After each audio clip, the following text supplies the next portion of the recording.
तो दोस्तों आज जो है अपन बात करेंगे त्रिभुजों के प्रकार की कि त्रिभुज कितने प्रकार के होते हैं और उनकी डेफिनेशंस क्या होती है। ठीक है दोस्तों, तो चलिए जरा ध्यान से देखिए आप कि त्रिभुज कितने प्रकार के होते हैं और उनकी डेफिनेशंस क्या है।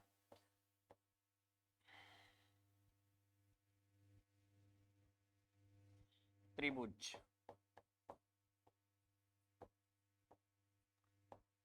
नॉर्मली सबसे पहले तो त्रिभुज किसको बोलते हैं? तो त्रिभुज जो है तीन रेखाखंडों से घिरी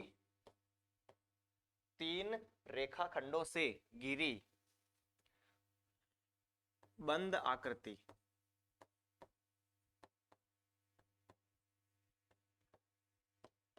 तीन रेखाखंडों से घिरी बंद आकृति को क्या कहते हैं दोस्तों? त्रिभुज कहते हैं। ठीक है, और त्रिभुज का चित्र आपको पता ही है, ये त्रिभुज होता है। तीन रेखाखंडों से घिरी बंद आकृति को क्या कहते हैं? त्रिभुज कहते हैं। फिर इसके बाद में दोस्तों त्रिभुज के प्रकार। अब प्रकार भी दो प्रकार से होते हैं, प्रकार भी दो प्रकार से होते हैं दोस्तों। कौन कौन से और किस टाइप से होते हैं तो उन पर भी अपन अभी चर्चा कर लेंगे कि दो प्रकार से कैसे। एक तो होता है भुजाओं के आधार पर और दूसरा होता है कोणों के आधार पर। एक तो होता है भुजाओं के आधार पर और दूसरा कोणों के आधार पर होता है। तो चलिए पहले बात करते हैं अपन भुजाओं के आधार पर। प्रकार किसके आधार पर दोस्तों? भुजाओं के आधार पर। भुजाओं के आधार पर। भुजाओं के आधार पर दोस्तों तीन प्रकार के होते हैं। पहला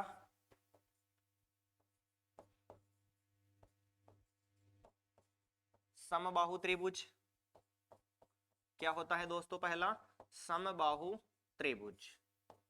समबाहु त्रिभुज की डेफिनेशन क्या होती है दोस्तों? जिसकी जिसकी तीनों जिसकी तीनों भुजाएं समान हो।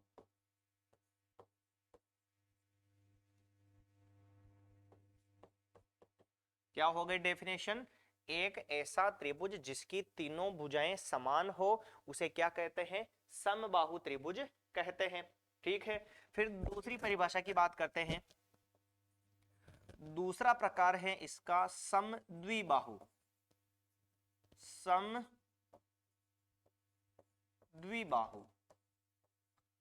समद्विबाहु त्रिभुज किसे कहते हैं जरा ध्यान से देखना। द्वि नाम से ही पता चल रहा है, द्वि का मतलब दो। ठीक है ना, यानी कि जिसकी दो भुजाएं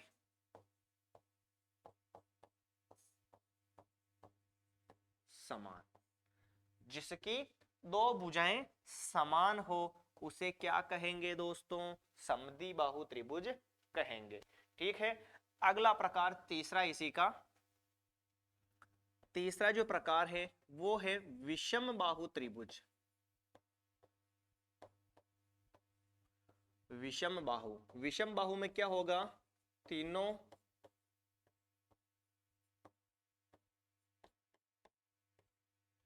भुजाएं अलग अलग। तीनों भुजाएं क्या होगी? अलग अलग होगी। वो क्या कहलाएगा दोस्तों? विषम बाहु त्रिभुज कहलाएगा। ठीक है, तो तीन डेफिनेशंस हो गई त्रिभुज के अंदर, विषम बाहु, समबाहु और समद्विबाहु त्रिभुज। एक ऐसा त्रिभुज जिसकी तीनों भुजाएं समान हो उसे समबाहु त्रिभुज कहते हैं, और जिसकी दो भुजाएं समान हो उसे समद्विबाहु त्रिभुज कहते हैं, और जिसकी तीनों भुजाएं अलग अलग हो उसे क्या कहेंगे? विषम बाहु त्रिभुज कहेंगे। ठीक है, फिर इनके डायग्राम की बात करें तो ये रहा समबाहु। तीनों भुजाएं सेम, इसका मतलब ये ए, ये भी ए और ये भी ए हो जाएगी। और दूसरा है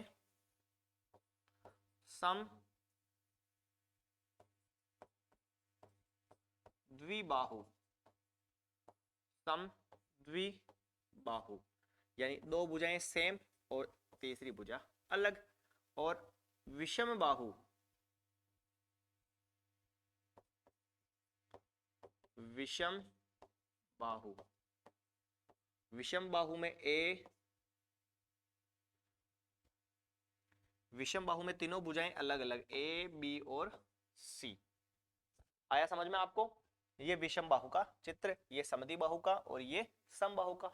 ठीक है, ये तो था नॉर्मली भुजाओं के आधार पर त्रिभुज के प्रकार। अब और भी होते हैं प्रकार, किसके आधार पर दोस्तों? तो लिखेंगे दूसरा अपन कोणों के आधार पर। कोणों के आधार पर त्रिभुज के प्रकार। कोणों के आधार पर भी तीन प्रकार के होते हैं। एक तो होता है समकोण,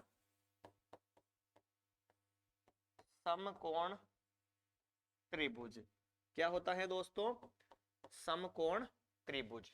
ठीक है, समकोण त्रिभुज में जिसका एक कोण 90 डिग्री हो वो क्या कहलाएगा? समकोण त्रिभुज कहलाएगा। दूसरा दोस्तों न्यून कोण त्रिभुज, जिसका प्रत्येक कोण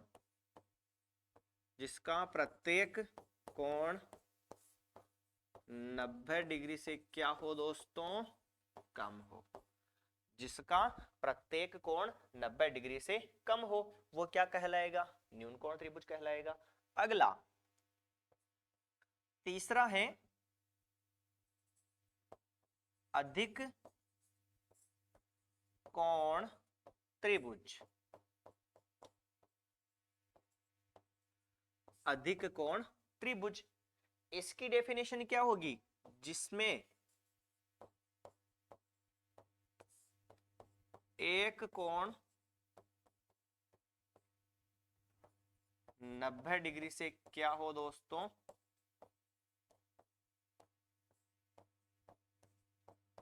ज्यादा हो। जिसमें एक कोण 90 डिग्री से क्या हो? ज्यादा हो। तो त्रिभुज तीन रेखाखंडों से घिरी बंद आकृति को त्रिभुज कहते हैं। प्लस त्रिभुज के प्रकार, भुजाओं के आधार पर तीन प्रकार के होते हैं, समबाहु, समद्विबाहु और विषम बाहु। समबाहु की तीनों भुजाएं बराबर होती है, समद्विबाहु में दो भुजाएं बराबर होती है, विषम बाहु में तीनों भुजाएं अलग अलग होती है। फिर आता है प्रकार कोणों के आधार पर। कोणों के आधार पर में जो तीन प्रकार के होते हैं, समकोण त्रिभुज, न्यून कोण त्रिभुज और अधिक कोण त्रिभुज, जिनकी डेफिनेशन आपके सामने पेश है। ठीक है दोस्तों, तो मिलते हैं अगली क्लास के अंदर गणित के साथ। धन्यवाद।